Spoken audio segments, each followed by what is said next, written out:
Sekretaris Daerah Provinsi Sumatera Selatan Edward Chandra hadiri peringatan Hari Ibu ke-96 tahun 2024. Turut hadir dalam peringatan tersebut PJ Ketua TPPKK Provinsi Sumsel, Melza Ellen Setiadi.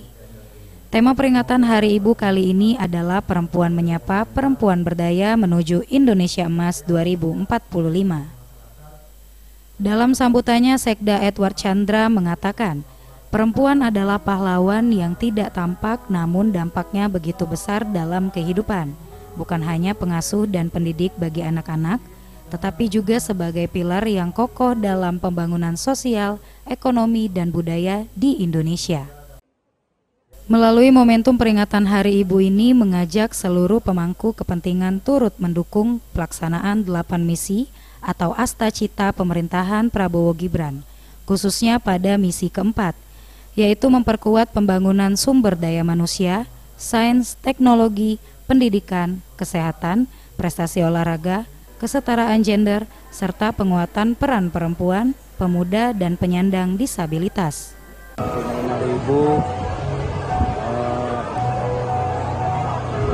hadir di sini ada perempuan dan kita semua menggerakkan untuk peduli pada perempuan sebagai bagian dari pembangunan juga di Indonesia dan di Sumatera Selatan.